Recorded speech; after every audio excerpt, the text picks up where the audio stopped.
அனைவருக்கும் வணக்கம். ஏற்கனவே பேராசிரியர் கணேசலிங்கம் அவர்கள் சொன்னது போன்று மிக சுருக்கமாக என்னுடைய சில கருத்துக்களை சொல்லி செல்லலாம் நினைக்கின்றேன். உண்மையில் இப்படி ஒரு உடன்பாடு நடக்குமா நடக்காதா என்ற கேள்வி இப்பொழுது ஒரு மாத காலமாக நிலவி வந்த நிலையில் ஏற்கனவே சொன்னது போன்று ஒரு வரலாற்று முக்கியத்துவம் வாய்ந்த நிகழ்வாக தமிழ் தேசிய அரசியலை பிரதித்துவம் செய்கின்ற கட்சிகளுக்கும் தமிழ் மக்கள் பொதுச்சபை பல்வேறு சிவில் சமூக அமைப்புகள் தனிநபர்களை உள்ளடக்கிய அந்த தமிழ் மக்கள் பொதுச்சபைக்கும் இடையிலான ஒரு உடன்பாடு கைச்சாத்திடப்பட்டிருக்கிறது.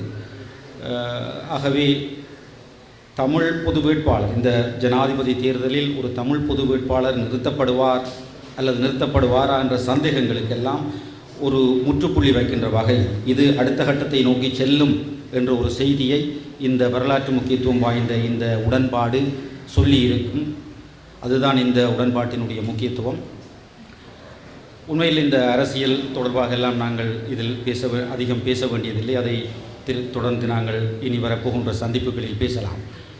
உண்மையில் இந்த கடந்த 4 மாதங்களுக்கு மேலாக இந்த தமிழ் பொது வேட்பாளர் ஒருவரை நிறுத்துவது தொடர்பாக பல உரையாடல்களும் சந்திப்புகளும் விவாதங்களும் நடைபெற்று வந்திருக்கின்ற சூழலில் அதே நேரம் இப்படி ஒரு முயற்சியை தோற்கடிக்க வேண்டும் என்ற பகிரங்க சவால்களுக்கு மத்தியில் இந்த விடயத்தை நாங்கள் அடுத்த கட்டத்தை நோக்கி கொண்டு செல்வதற்காக ஒரு முக்கியமான தருணத்தை வெற்றி கொண்டிருக்கிறோம். என்னை பொறுத்தவரையிலான இந்த தமிழ் பொது வேட்பாளர் என்ற விஷயத்தை பற்றி யோசிக்கக்குள்ள இந்த மகாபாரத கதையை யோசிப்பதுண்டு. துரோணாச்சாரி தன்னுடைய சீடர்களில் என்ன தெரிகிறது என்று கேட்டால் பலரும் பல விஷயங்களை தெரிவதாக சொன்னார்கள். ஒருவர் குருவி தெரிகிறது, மரம் தெரிகிறது, செடி கொடி தெரிகிறது, கிளை தெரிகிறது. ஒருவர் தான் சொன்னார், எனக்கு குருவியினுடைய கண் தெரிகிறது. ஏனென்றால் தன்னுடைய இலக்கில் தெளிவுள்ள ஒருவனுக்கு இலக்கு மட்டுமே தெரிய வேண்டும், வேறு எதுக்கும் தெரியக்கூடாது.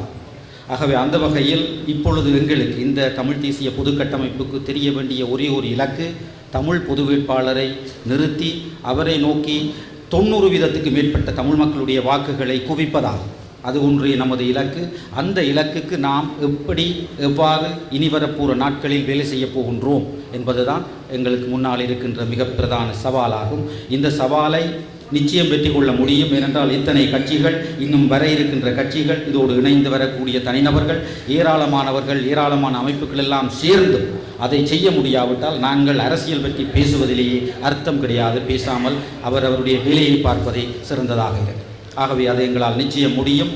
அந்த முடியும் என்ற நம்பிக்கையோடு தான் இந்த விடயத்தில் நாங்கள் காலடி எடுத்து வைத்திருக்கிறோம். ஆகவே எங்களுக்கு தெரிய வேண்டிய ஒரே ஒரு விடயம் இந்த தமிழ் பொது வேட்பாளரை நிறுத்துவதும் அதை நோக்கி தமிழ் மக்களுடைய வாக்குகளை குவிப்பதும் அதற்கு என்ன மாதிரியான உத்திகளை நாங்கள் பிரயோகிக்கப் போகின்றோம் இனிவர நாட்களில் என்பதுதான் முக்கியம்.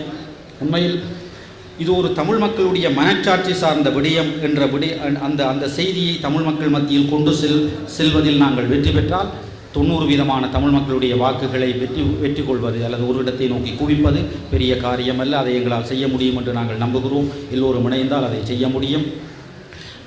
இந்த அரசியல் பயணத்திலே பல்வேறு முயற்சிகள் கடந்த காலத்தில் நடைபெற்றிருக்கின்றது. பல வீழ்ச்சிகளை தமிழ் தேசிய இனம் கண்டிருக்கிறது. ஆனால் ஒவ்வொரு வீழ்ச்சிகளும் நமக்கு ஒரு படிப்பினை. அந்த படிப்பினையிலிருந்து கற்றுக்கொண்டு செல்வதன் மூலமாக மட்டுமே இனி வரப்போகின்ற காலத்தை வெற்றி கொள்ள முடியும் என்ற நம்பிக்கையில் இந்த தமிழ் பொது வேட்பாளருக்காக இனி வரும் நாட்களில் நாம் அனைவரும் ஒன்றுபட்டு செயற்படுவோம் என்ற நம்பிக்கையோடு வாய்ப்புக்கு நன்றி.